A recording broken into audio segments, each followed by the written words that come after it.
Job 1:13-22. One day, when Job's sons and daughters were feasting and drinking wine at the oldest brother's house, a messenger came to Job and said, "The oxen were plowing, and the donkeys were grazing nearby, and the Sabaeans attacked and made off with them. They put the servants to the sword, and I am the only one who has escaped to tell you." While he was still speaking, another messenger came and said, "The fire of God fell from the heavens and burned up the sheep and the servants, and I am the only one who has escaped to tell you."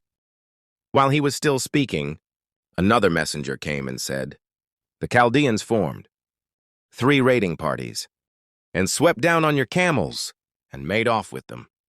They put the servants to the sword, and I am the only one who has escaped to tell you." While he was still speaking, yet another messenger came and said, "Your sons and daughters were feasting and drinking wine at the oldest brother's house, when suddenly a mighty wind swept in from the desert and struck the 4 corners of the house. It collapsed on them, and they are dead. And I am the only one who has escaped to tell you." At this, Job got up and tore his robe and shaved his head. Then he fell to the ground in worship and said, "Naked I came from my mother's womb, and naked I will depart. The Lord gave, and the Lord has taken away. May the name of the Lord be praised." In all this, Job did not sin by charging God with wrongdoing. When I was 22, I experienced one hardship after another and was unable to focus on anything positive for a long time. At that time, I truly began to think that nothing mattered and life had no meaning. My best friend had died of cancer at the age of 21, and I had to witness him waste away until he was just skin and bones.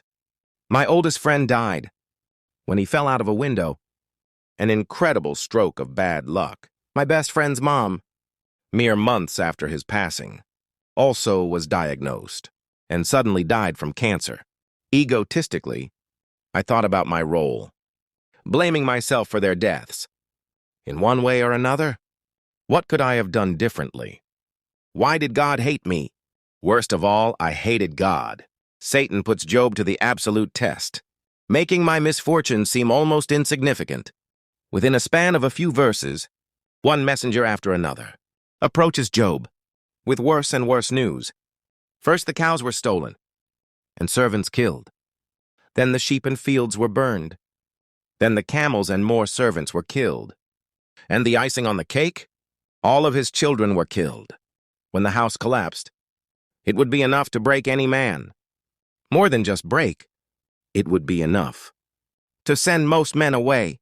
A new ally of Satan. Somehow Job's faith is strong enough. He realizes that he was born alone and will die alone, except accompanied by God. He has a good point, too.